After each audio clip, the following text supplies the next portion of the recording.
సాలునయ్యా సాలునయ్యా నీ కృప నాకు సాలునయ్యా నీ కృప నాకు సాలునయ్యా.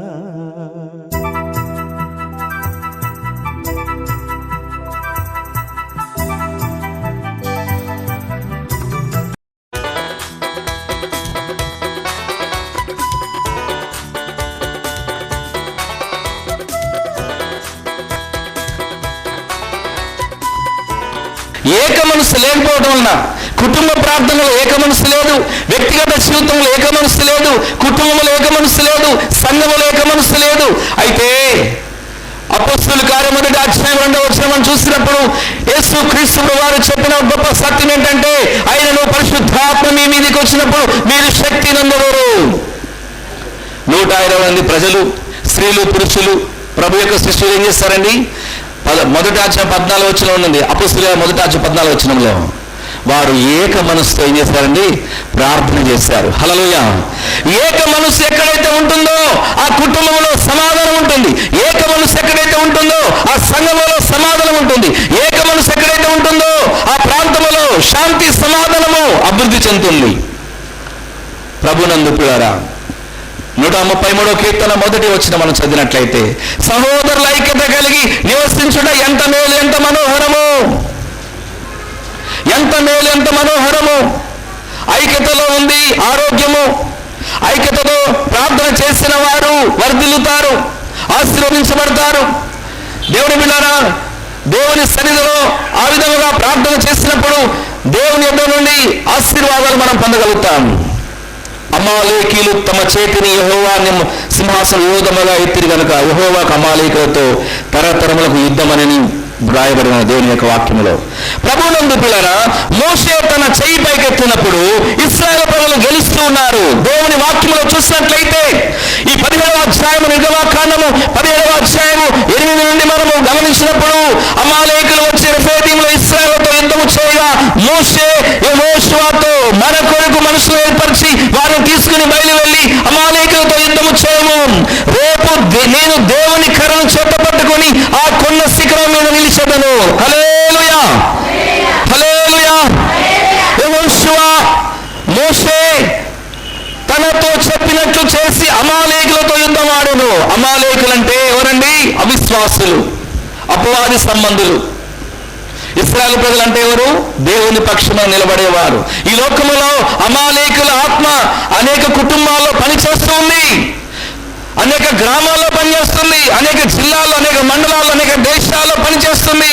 ఎక్కడ చూసినా పోరాటాలు, ఎక్కడ చూసినా అపజయాలు, ఎక్కడ చూసినా రక్తపాతం, ఎక్కడ చూసినా ఉగ్రవాదులు, ఎక్కడ చూసినా తీవ్రవాదులు ఎక్కువైపోయారు, ఎక్కడ చూసినా భయంకరమైన వార్తలు. ఈ మధ్య కాలంలో నాకు ఒక ఫోన్ చేశారు, ఒక అన్న ఫోన్ చేశాడు, వారి చెల్లి చనిపోయిందని బాధపడుతూ ఫోన్ చేశాడు. ఒక పట్టణంలో అయితే ఏం జరిగిందంటే, ఒక అపార్ట్మెంట్లో ఉంటున్నారు మా చెల్లి వాళ్ళు. ఇది జరిగి జస్ట్ ఈ మధ్యలోనే ఒక 3-4 రోజులు అయిన జరిగి. అయితే ఆ అపార్ట్మెంట్లో ఉంటున్న మా చెల్లి చనిపోయింది. ఎలా చనిపోయిందని అడిగాను. వాచ్మెన్ చూశాడంట, ఆమె ఎప్పుడు చనిపోయిందో తెలియదు. అయితే ఆ పోలీసులకి సమాచారం అందించిన పోలీసులు చూశారు. ఆ తర్వాత వారి బంధువులు తెలియజేసినప్పుడు వాళ్ళందరూ చూసినప్పుడు ఆ అమ్మాయి నైటీలోనే ఉందంట, తలకాయ పలిగిపోయిందంట, ఆ మంచం మీద రక్తసిక్తంతో ఉందంట, శరీరం అంతా వాతలు పెట్టబడ్డాయి. ఈ సంచలనాత్మకమైన వార్త కృష్ణా జిల్లాలో జరిగింది. ఇది జరిగి 3 రోజులు మాత్రమే అయింది. శరీరం అంతా కాల్చేశారు ఆ అమ్మాయిని. దాదాపు 32-35 సంవత్సరాల లోపల ఉంటాయి. తలకాయ పాల్గొట్టేశారు, చనిపోయింది. ఎంత భయంకరమైన వార్తలు. కారణం, అపవాది అనేక మంది జీవితాలను పాడు చేస్తూ ఉంది. దేవునికి లోబడి అపవాదిని ఎదిరించుడి, అప్పుడు వారి మీ యొద్ద నుండి పారిపోవును. దేవునికి లోబడి ఉండే కుటుంబాలు కాపాడబడతారు. దేవునికి స్తోత్రం. దేవునికి భయపడే కుటుంబాలు, దేవునికి భయపడే జీవితాలు, దేవునికి భయపడే కుమారులు కుమార్తెలు, దేవునికి భయపడే దీవించబడతారు, ఆశీర్వదించబడతారు. దేవునికి స్తోత్రం. అమాలేకుల ఆత్మ ఈ లోకములో పనిచేస్తున్నందువలన, అపవాది యొక్క ఆత్మ పనిచేస్తున్న వలన రాజ్యం మీదికి రాజ్యం, జనం మీదికి జనం, ఎక్కడ చూసినా భయంకరమైన పోరాటాలు. సరిహద్దుల్లో కొన్ని కోట్ల రూపాయలు ఖర్చు పెట్టి ప్రతి గవర్నమెంట్, ఆ దేశపు యొక్క ప్రభుత్వ అధికారులు ఎంతో వెచ్చించి మిలిటరీ సైన్యాన్ని కాపలా పెడుతున్నారు. ఆ ఇతర దేశాల్లో ఉన్న వారు ఎవరైనా వచ్చి మా దేశంలో దాడి చేస్తారేమో, బాంబులు వేస్తారేమో, మా దేశాలు నాశనం అయిపోతాయేమో, మా పట్టణాలు నాశనం అయిపోతారేమో, మా ప్రజలు నాశనం అయిపోతారేమో, మా ఆస్తులు నాశనం అయిపోతారేమో. ఎక్కడ చూసినా భయంకరమైన పోరాటము ఈ లోకంలో కనబడుతుంది. ఎవరికి నెమ్మదండి? దేవుణ్ణి కలిగిన వారికి నెమ్మది, దేవుని ప్రేమించు వారికి నెమ్మది, దేవుని సన్నిధిని గౌరవించు వారికి నెమ్మది, దేవుని సన్నిధిలో ప్రార్థించే వారికి నెమ్మదని దేవుని యొక్క వాక్యము సెలవిస్తుంది. చూడండి, యెహోషువ మోషే తనతో చెప్పినట్లు చేసి అమాలేకుల యుద్ధం ఆడిన మోషే అహరోను హోరు అనువారు ఆ కొండ శిఖరం ఎక్కిరి. ఆ కొండ శిఖరం ఎక్కిరనే మాట ఇక్కడ గమనించాల్సిన మాట ఉంది. ఈ లోకంలో అనేక రకాలైన కొండలు ఉన్నాయి. దేవుని బిడ్డారా గమనించండి. ఒలీవా కొండ ఉంది, సీనాయి కొండ ఉంది, గొల్గోతా కొండ ఉంది, హరారాతు కొండ ఉంది, మోరియా కొండ ఉంది, ఎన్నో కొండలు ఉన్నాయి. అయితే ఒక భక్తుడు దేవుని సన్నిధిలో దేవుని సహాయాన్ని పొందుకోవటానికి అడుగుతున్నాడు. కొండల తట్టు నేను కళ్ళెచ్చున్నాను, నా సహాయము ఎక్కడి నుండి వచ్చును? యెహోవా వలన సహాయం కలుగును. దేవుని యొక్క సహాయం లేకపోయినట్లయితే మనం బ్రతకలేమండి, మనం జీవించలేం. ఇశ్రాయేలు కాపాడువాడు కొనుకడు నిద్రపోడని దేవుని యొక్క వాక్యము సెలవిస్తుంది. దేవుని యొక్క వాక్యము సెలవిస్తుంది. దేవుని సన్నిధి మనతో ఉన్నట్లయితే, దేవుని యొక్క ఆత్మ మనతో ఉన్నట్లయితే, దేవుని అభిషేకం మనతో ఉన్నట్లయితే, దేవుని ప్రభావం మనతో ఉన్నట్లయితే, దేవుని యొక్క మనస్సు మనతో ఉన్నట్లయితే, యెహోవాను వెదుకుడి, ఆయన బలమును వెదుకుడి, ఆయన ప్రభావమును వెదుకుడి. దేవునికి స్తోత్రం. దేవుని యొక్క సన్నిధిని వెదికే వారికి దేవుని యొక్క హస్తము తోడుగా ఉంటుంది. గమనించండి, మోషే తన చెయ్యి పైకెత్తినప్పుడు ఇశ్రాయేలు గెలుస్తున్నారు. హల్లెలూయా. నీ కుటుంబం పక్షమున, సంఘం పక్షమున, ఈ లోకమున ప్రజల పక్షమున, నీ బంధువుల పక్షమున, నీ కుమారుల పక్షమున, నీ కుమార్తెల పక్షమున, ఈ లోకంలో ప్రజల పక్షమున నీవు చేయెత్తి ప్రార్థన చేసే అనుభవాన్ని కలిగి ఉన్నావా? దేవుడు బిడ్డ, ఈ దినాన దేవుడు మాట్లాడుతున్నాడు. ఇశ్రాయేలు ప్రజల పక్షమున మోషే చేయెత్తి దేవుని సన్నిధిని స్తుతిస్తున్నాడు, దేవుని సహాయాన్ని కోరుకుంటున్నాడు. మీరు గమనించినట్లయితే మోషే తన చెయ్యి పైకెత్తినప్పుడు ఇశ్రాయేలు గెలుస్తున్నారు, మోషే తన చెయ్యి దింపినప్పుడు అమాలేకులు గెలుస్తున్నారు. ఈ ఆత్మీయ జీవితంలో మనం దేవుని వైపు ఎదురు చూడాలి. మోషే చేతులు బరువెక్కినప్పుడు వారు ఒక రాయి తీసుకుని వచ్చి అతడు దాని మీద కూర్చుంటకై దాన్ని వేసి అహరోను హోరులు ఒక్కడు ఈ ప్రక్కను ఒకడు ఆ ప్రక్కను అతని చేతులను ఆదుకొనగా అతని చేతులు సూర్యాస్తమించే వరకు నిలకడగా ఉండెను. హల్లెలూయా. ఒకరు ప్రార్థన చేస్తే సరిపోదు. దేవునికి స్తోత్రం. ఈ కుటుంబంలో ముగ్గురు ప్రార్థనా పరులు ఉన్నారనుకుందాం, ముగ్గురు భక్తి గలవారు ఉన్నారనుకుందాం, ఒక్కరు భక్తి లేకుండా ఉన్నారనుకుందాం. అంటే ఒక పచ్చికట్టెలాగా ఉన్నారనుకుందాం. అయితే ఆ 3 ఎన్నికట్టల్లో ఒక పచ్చికట్టె పెడితే ఏమవుతుందండి? కాసేపటికి ఏమవుతుంది? రాసుకుంటుంది. దేవునికి స్తోత్రం. హల్లెలూయా. అవును, ప్రభువునందు ప్రియులారా, ఒక కుటుంబంలో ఉద్యమం రావాలంటే కుటుంబంలో ఏక మనసు అనేది ఉండాలి. దేవునికి స్తోత్రం. పట్టుదలతో కూడిన ప్రార్థనా జీవితం ఉండాలి, విశ్వాసంతో కూడిన ప్రార్థనా జీవితం ఉండాలి, ఉపవాసంతో కూడిన ప్రార్థనా జీవితం ఉండాలి, పరిశుద్ధాత్మలో ప్రార్థన చేసే అనుభవాన్ని కలిగి ఉండాలి ప్రతి కుటుంబం, ప్రతి జీవితం. దేవునికి స్తోత్రం. దేవుని వాక్యములో మనం చూసినప్పుడు అట్లు యెహోషువ కత్తివాత చేత అమాలేకుల రాజును అతని జనులను గెలిచెను. అప్పుడు యెహోవా మోషేతో ఇట్లనెను, అమాలేకుల పేరు ఆకాశం కింద ఉండకుండా బొత్తిగా తుడిచివేయుదును గనుక జ్ఞాపకార్థ గ్రంథములో రాసి యెహోషువకు వినిపించుము. తర్వాత మోషే ఒక బలిపీఠమును కట్టి దానికి యెహోవా నిస్సి అని పేరు పెట్టెను. దేవునికి స్తోత్రం. దేవుని సంగమా, దేవుని బిడ్డారా, నీ కుటుంబంలో నీ ఒక బలిపీఠమును కట్టి అనుభవాన్ని కలిగి ఉండాలి. ప్రార్థననే ధూపము వేయాలి. దేవునికి స్తోత్రం. ప్రతిదినము దేవుని యొక్క సన్నిధిలో నుండి ఒక విజయవంతమైన క్రైస్తవ జీవితమును చేయట కొరకై దేవుని మందస్సును మోసుకుని వెళ్ళాలి. దేవునికి స్తోత్రం. అమాలేకుల ఆత్మను అణిచివేయాలి. అపవాది యొక్క ఆత్మను ఏం చేయాలండి? అణిచివేయాలి. దేవునికి స్తోత్రం. కారణం ఈ లోకంలో చాలా మంది కుటుంబాల్లో ఏమీ లేదంటే శాంతి లేదు, సమాధానం లేదు. సినిమా యాక్టర్స్ కూడా ఏమవుతున్నారండి? చచ్చిపోతున్నారు, ఆత్మహత్య చేసుకుంటున్నారు. స్త్రీలు చనిపోతున్నారు, పురుషులు చనిపోతున్నారు. వారికి డబ్బు ఉంది, ఐశ్వర్యం ఉంది, అధికారం ఉంది, బలం ఉంది, అన్నీ ఉన్నాయి, కానీ వారికి ఏం లేదు? శాంతి లేదు, సమాధానం లేదు. అందుకనే నీ జీవితము ఎటువంటి స్థితిలో ఉన్నా సరే దేవుని కృపను బట్టి దేవుడు ఈ 2015 సంవత్సరం అంతా కాపాడుకుంటూ దేవుడు వచ్చాడు. ఈ యొక్క డిసెంబర్ నెల చివరి రోజుల్లో మనం ఉన్నాము. ఇంతవరకు దేవుడు తన కృప చేత మనల్ని ఆదరించాడు. మనము 2016 సంవత్సరం అడుగు పెట్టబోతున్నాం. దేవునికి స్తోత్రం. మనం ఒక నూతన తీర్మానముతో అడుగు పెట్టవలసిన వారై ఉన్నాం. మన కుటుంబాల్లో ధ్వజం ఉండాలి, జయం ఉండాలి. విజయవంతమైన క్రైస్తవ జీవితం చేట కొరకై మనం ప్రభు సన్నిధిలో ప్రార్థించే వారిగా ఉండాలి. మనం గమనించినట్లయితే 4వదిగా న్యాయాధిపతి గ్రంథము, న్యాయాధిపతులు 6వ అధ్యాయము 23వ వచనం చూసినట్లయితే యెహోవా షాలోమ్ అని రాయబడినది. న్యాయాధిపతుల గ్రంథము 6వ అధ్యాయము 23వ వచనం. అప్పుడు యెహోవా నీకు సమాధానము, భయపడకము, నీవు చావని అతనితో చెప్పను. దేవునికి మహిమ కలుగుగాక. దేవుడు మాట్లాడుతున్నాడు. యెహోవా షాలోమ్ అంటే సమాధానము. దేవునికి స్తోత్రం. ప్రభునందు ప్రియమైన దేవుని బిడ్డలారా, యేసు క్రీస్తు ప్రభువారు మనకు విమోచన ఇవ్వటానికి, మనకు సమాధానం ఇవ్వటానికి లోకరక్షకుడుగా యేసు క్రీస్తు ప్రభువారు లోకానికి వచ్చారు. దేవునికి స్తోత్రం. లోకములో ఉన్న ప్రజలందరినీ కూడా విమోచించటానికి, శాంతి సమాధానం ఇవ్వటానికి ప్రభు వచ్చాడు. అవును, షాలోమ్ అనగా సమాధానము. దేవునికి మహిమ కలుగుగాక. నీకు సమాధానము, భయపడకము. ఎంత చక్కటి మాట. ఈ వాక్యం ఇచ్చిన ప్రేమైన దేవుని బిడ్డలారా, నీవు ఏ స్థలంలో ఉన్నా సరే దేవుని యొక్క వాక్యాన్ని విన్నా పర్వాలేదు. ఈ దినమున దేవుడు నీతో మాట్లాడుతున్నాడు. నీకు సమాధానం దేవుడు ఇవ్వబోతున్నాడు. నీ వ్యక్తిగత జీవితంలోను, నీ కుటుంబ జీవితంలోను. దేవునికి స్తోత్రం. నీవు పోగొట్టుకున్న సమాధానము దేవుడు ప్రభు నీకు ఇవ్వబోతున్నాడు. మీరు గమనించినట్లయితే దేవునికి ఇష్టమైన మనుషులకు భూమి మీద సమాధానం రాయబడినది. దేవునికి స్తోత్రం.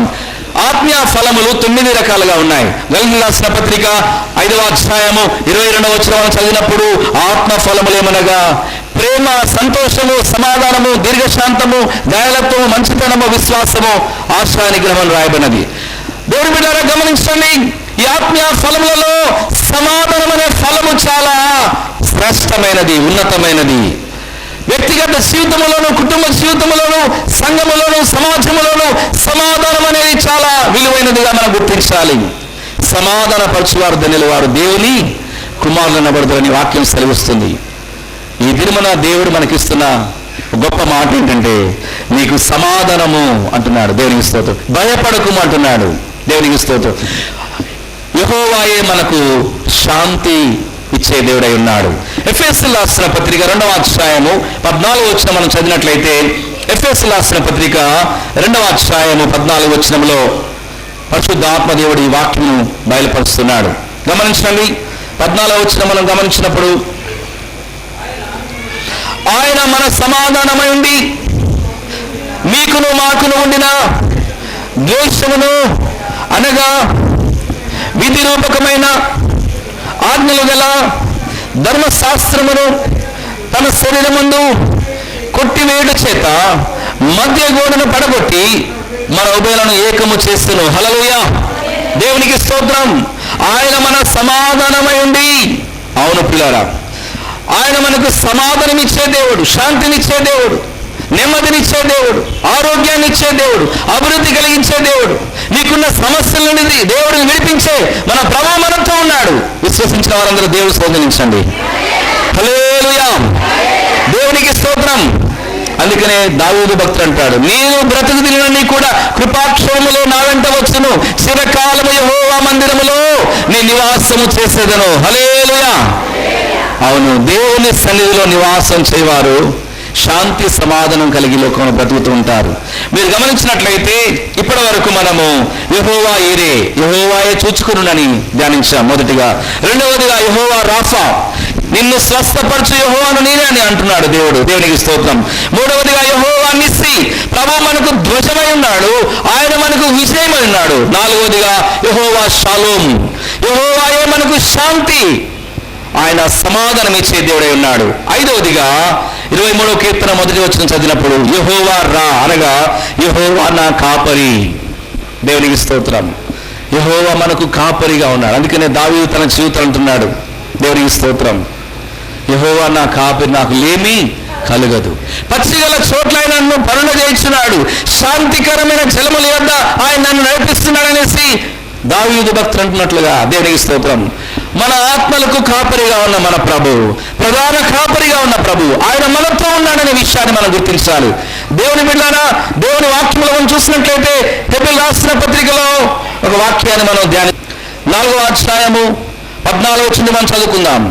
ఆకాశ మండలము గుండా వెళ్ళిన దేవుని కుమారుడు యేసును గొప్ప ప్రధాన యాజకుడు మనకున్నాడు గనుక మనం ఒప్పుకునే గట్టిగా చేపట్టుదుము. మన ప్రధాన యాజకుడు మన బలహీనత యందు మనతో సహానుభవం లేనివాడు కాదు, కానీ సమస్త విషయంలో మన వలనే శోధింపడినను ఆయన పాపము లేనివాడుగా ఉండెను. 16వ వచనం చదువుకుందాం. గనుక మనము కనికరింపబడి సమయోచితమైన సహాయము కొరకు కృప పొందినట్లుగా ధైర్యముతో కృపాసనకు చేరుదుము. దేవునికి మహిమ కలుగును గాక. లోకమును జయించిన విజయం మన విశ్వాసమే. దేవునికి స్తోత్రం. యేసు క్రీస్తు ప్రభు వారు ఆయన ఆకాశ మండలము గుండా వెళ్ళిన దేవుని కుమారుని యేసు ప్రభు ఆయన మనందరికీ ఏమైనాడు? గొప్ప ప్రధాన యాజకుడై ఉన్నాడు. దేవునికి స్తోత్రం. ప్రభు నందు పిల్లరా, మన ప్రధాన యాజకుడు మన బలహీనత ఎందు మనతో సహానుభవం లేనివాడు కాదు, కానీ సమస్త విషయంలో మన వలె శోధింపబడినాడు. దేవునికి స్తోత్రం. నీవు శోధించబడుతున్నావా? శ్రమ పొందుతున్నావా? ఈ లోకములో మానసికంగా, శారీరకంగా, ఆత్మీయంగా నీ జీవితంలో అనేకమైన రుణభారంతో బాధపడుతున్నావా? అనేకమైన ఆర్థికమైన సమస్యలతో బాధపడుతున్నావా? ఈ దినమున యేసు క్రీస్తు వారు ఆయన మనకు కాపరిగా ఉన్నాడు. నీకు ఆయన కాపరిగా ఉన్నాడని నువ్వు గుర్తించాలి. ఎందుకంటే యేసు క్రీస్తు వారు మనందరి జీవితాలకు ఆయన ఆశ్చర్యకరుడై ఉన్నాడు, ఆలోచనకర్త అయి ఉన్నాడు, బలవంతుల దేవుడై ఉన్నాడు, నిత్యుడగు తండ్రిగా, సమాధానాధిపతిగా ఉన్న మన ప్రభు ఆయన మనతో ఉన్నాడనే విషయాన్ని మనం మర్చిపోకూడదు. ప్రభు యేసు క్రీస్తు వారు అంటున్నారు, అవును, దొంగతనమును హత్యను నాశనం చేయటకొచ్చింది, కానీ మరి దేనికి రాడు, నేను సమృద్ధమైన జీవాన్ని ఇవ్వటానికి వచ్చాను. అవును, మంచి కాపరి గొర్రెల కొరకు తన ప్రాణమును పెట్టను. యేసు ప్రభు ఆయన మనకు మంచి కాపరిగా ఉన్నాడు. నీ కుటుంబానికి ఆయన కాపరిగా ఉన్నాడు, నీ సంతానానికి ఆయన కాపరిగా ఉన్నాడు, నీ వంశానికి ఆయన కాపరిగా ఉన్నాడు. దేవుని బిడ్డ, ఈ దినమున ఆ ప్రేమించే కాపరి శిలువ పైన బలియాగమై మనందరి కొరకు, నీ కొరకు, నా కొరకు, ప్రపంచంలో ఉన్న ప్రతి ఒక్కరి కొరకై ఆయన విమోచన కార్యాన్ని జరిగించిన ఆ యేసు క్రీస్తు ప్రభు యొక్క కాపరిగా ఉన్న ప్రభుని విశ్వసించినట్లయితే, ఆ ప్రభునందు విశ్వాసం కలిగి జీవించినట్లయితే నీ జీవితంలో గొప్ప శాంతిని పొందుకుంటున్నావు. ప్రభు అంటున్నారు, నా గొర్రె నా స్వరము వినును, అవి నన్ను వెంబడించును, నేను గొర్రెలకు మంచి కాపరై ఉన్నాను. దేవునికి స్తోత్రం. నేను వాటిని నిత్య జీవిస్తున్నాను, నా తండ్రి చేతుల నుండి ఎవరు కూడా అపహరింపలేరు. హల్లెలూయా. దేవుని విన్నారా? దేవుని యొక్క వాక్యంలో మనం చూసినట్లయితే మన జీవితాలకి యెహోవా మనకు కాపరిగా ఉన్నాడు, సంరక్షకుడుగా ఉన్నాడు, పోషకుడుగా ఉన్నాడు, ఆదరించువాడుగా ఉన్నాడు, ప్రేమించువాడుగా ఉన్నాడు, స్వస్థపరచువాడుగా ఉన్నాడు. మన జీవితంలో ఆశీర్వాదాన్ని ఇచ్చే దేవుడుగా మనకు ఉన్నాడని గుర్తించాలి. ఆరోదిగా ఇర్మియా గ్రంథము 23వ అధ్యాయము 6వ వచనం మనం చదివినప్పుడు, ఇర్మియా గ్రంథము 23వ అధ్యాయం 6వ వచనం మనం గమనించినట్లయితే, అతని దినంలో యూదా రక్షణందును ఇశ్రాయేలు నిర్భయముగా నివసించును, యెహోవా మనకు నీతి అని అతనికి పేరు పెట్టుదురు. హల్లెలూయా. యెహోవా సిద్గేను అనగా యెహోవాయే మన నీతి అయి ఉన్నాడు. ప్రపంచంలో ఉన్న ప్రజలను రక్షించడం కొరకై లోక రక్షకుడుగా యేసు క్రీస్తు వారు మరియమ్మ గర్భమందు పరిశుద్ధాత్మ శక్తి ద్వారా ప్రభు జన్మించారు. గాబ్రియలు దూత వచ్చి మాట్లాడుతూ ఉంది. పరలోకం నుండి గాబ్రియలు దూత వచ్చి మరియమ్మ గారి దగ్గరికి వచ్చి మాట్లాడుతుంది, దయాప్రాప్తురాలా నీకు శుభం. దేవునికి స్తోత్రం. లోక రక్షకుడిని యేసు క్రీస్తు వారు నీ గర్భము నందు జన్మించబోతున్నాడు.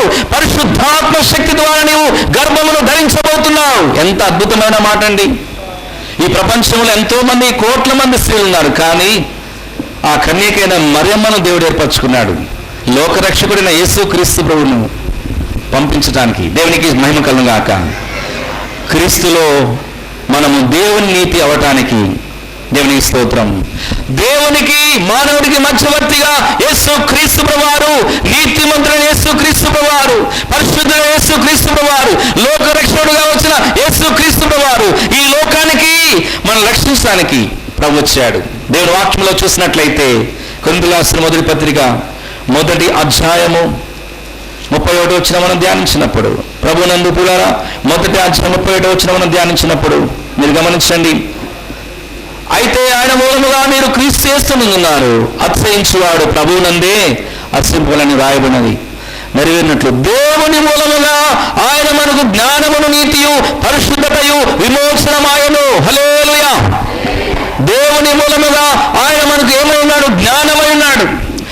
ఈనాడు చాలా మంది దైవికమైన జ్ఞానం లేకపోవడం వలన వారి జీవితాల్లో శాంతి సమాధానం లేకుండా జీవిస్తున్నారు. దేవుని యొక్క వాక్యములు మనం చూసినట్లయితే దేవుని మూలముగా ఆయన మనకు జ్ఞానమును, నీతియు, పరిశుద్ధతయు, విమోచనమాయను. దేవునికి స్తోత్రం. మనమందరము జ్ఞానులుగా ఉండాలని దేవుడు కోరుచున్నాడు. అవునండి, యేసుక్రీస్తు వారు జన్మించినప్పుడు ఆ పశువుల పాకలో, పశువుల తొట్టిలో పడవలో పెట్టినప్పుడు తూర్పు దేశపు జ్ఞానుల వారు ఆ యొక్క ఆకాశములో నక్షత్రమును చూచి వారు ప్రయాణమై బయలుదేరినారు. వారి ప్రయాణములో నక్షత్రం వారు నడిపించినట్లుగా మనం చూస్తున్నాం. దేవునికి స్తోత్రం. ఆ నక్షత్రము వారు నడిపించింది. మధ్యలో ఆ యొక్క హేరోదు రాజు దగ్గరికి వెళ్ళారు. ఒక పెద్ద బిల్డింగ్లో ఉన్నాడేమో ప్రభు అని, కానీ అక్కడ లేడు ప్రభు వారు. మరలా అక్కడి నుంచి వారు బయలుదేరారు. ఆ యొక్క నక్షత్రము కదిలించబడి వెళుతున్నప్పుడు దేవునికి స్తోత్రం, ఏ స్థలంలో అయితే ప్రభుని ఆ ఇంట్లో ఉన్నారో, ప్రభు వారు ఉన్నారో, అక్కడికి తూర్పు దేశపు జ్ఞానులు వారి దగ్గరికి వచ్చినట్లుగా మనం గమనిస్తున్నాం. అయితే వారు వచ్చినప్పుడు వారు కానుకలు చెల్లించినట్లుగా మనం చూస్తున్నాం. వారి హృదయాలు దేవునికి అర్పించినట్లుగా మనం గమనిస్తున్నాం. గమనించండి, తూర్పు దేశపు జ్ఞానులు ప్రభువును చూడగానే వారు సంతోషించారు. దేవుని వెలుగు, దేవుని ప్రసన్నత, దేవుని ప్రత్యక్షత, దేవుని మహిమను చూడగానే వారిలో ఉన్న అంధకారం తొలగిపోయింది, వారిలో ఉన్న శాపము తొలగిపోయింది, వారిలో ఉన్న పాపము తొలగిపోయింది, వారిలో ఉన్న అవినీతి తొలగిపోయింది, వారిలో ఉన్న అవిశ్వాసం తొలగిపోయింది. వారు ప్రభువును చూసి ఆరాధించి స్తుతించి సంతోషముతో మరలా వారింటికి వెళ్ళిపోయినట్లుగా మనం దేవుని యొక్క వాక్యంలో మనం చూస్తున్నాం. గమనించండి ప్రియమైన వాళ్ళారా, యెహోవాయే మనకు నీతి అయి ఉన్నాడు. 7వదిగా యెహెజ్కేలు గ్రంథము 48వ అధ్యాయము 35వ వచనం మనం చదివినట్లయితే, యెహోవా షమ్మా, ప్రభు మనతో ఉన్నాడని అర్థం. దేవునికి స్తోత్రం కలుగుగాక. మలాకి గ్రంథము 3వ అధ్యాయము 6వ వచనం చదివినప్పుడు, యెహోవానైన నేను మార్పు లేని వాడను, యెహోవా రాఫా. దేవునికి మహిమ కలుగుగాక. దేవునికి స్తోత్రం. అవునండి, యెహోవా షమ్మా. దేవుని వాక్యంలో మనం చూసినట్లయితే ప్రభు మనతో ఉన్నాడు. చాలా మంది శోధన వచ్చినప్పుడు, శ్రమ వచ్చినప్పుడు, కష్టాలు వచ్చినప్పుడు ప్రభు మాతో ఉన్నాడా, మమ్మల్ని విడిచిపెట్టేశాడా అనుకొని చాలా అనుకుంటా ఉంటారు చాలా మంది. కానీ ప్రభు ఎప్పుడు ఆయన విడిచిపెట్టే దేవుడు కాదు. దేవుని వాక్యం చూసినట్లయితే యెహోవానైన నేను మార్పు లేని వాడను అంటున్నాడు. దేవునికి స్తోత్రం. ఆయన ప్రేమలో మార్పు లేదు, ఆయన కనికరమలో మార్పు లేదు, ఆయన క్షమాపణలో మార్పు లేదు, ఆయన ఇచ్చే ఆశీర్వాదంలో మార్పు లేదు. దేవునికి స్తోత్రం కలుగుగాక. యెహోవా షమ్మా అనగా ప్రభువు మనతో ఉన్నాడు. యేసు క్రీస్తు వారు శిష్యులతో చెప్పిన గొప్ప మాట, మనందరికీ తెలియచేసిన గొప్ప మాట ఏంటంటే, ఇదిగో యుగ సమాప్తి వరకు సదాకాలము మీతో కూడా ఉన్నాను. దేవునికి స్తోత్రం. నేను మిమ్మల్ని విడిచిపెట్టననేసి దేవుడు తన వాగ్దానమును ఇచ్చి ఉన్నాడు. నేను మోషేకు తోడైనట్లుగా నేను నీకు తోడుగా ఉన్నానని యెహోషువతో మాట్లాడిన దేవుడు ఈ దినమున మనతో మాట్లాడుతున్నాడు. నేను నిన్ను విడవను, ఎడబాయను, నీవు నిబ్బరము కలిగి ధైర్యముగా ఉండము, భయపడకము, దిగులు పడకము, నీవు నడుచున్న మార్గమంతటిలో నేను నీకు తోడుగా ఉన్నాను దేవుడు వాగ్దానం చేశాడు. ప్రభునందు ప్రియులారా, ఈ దినమున మన జీవితాలు దేవునికి మహిమకరంగా ఉండటం కొరకై దేవుడు కొన్ని మరి స్వస్థత విషయంలో దేవుని యొక్క విమోచనాత్మకమైన నామాలు మనము ధ్యానిస్తూ వస్తున్నాం. దేవునికి స్తోత్రం. యెహోవా ఈరే, యెహోవాయే మనం చూచుకొనును.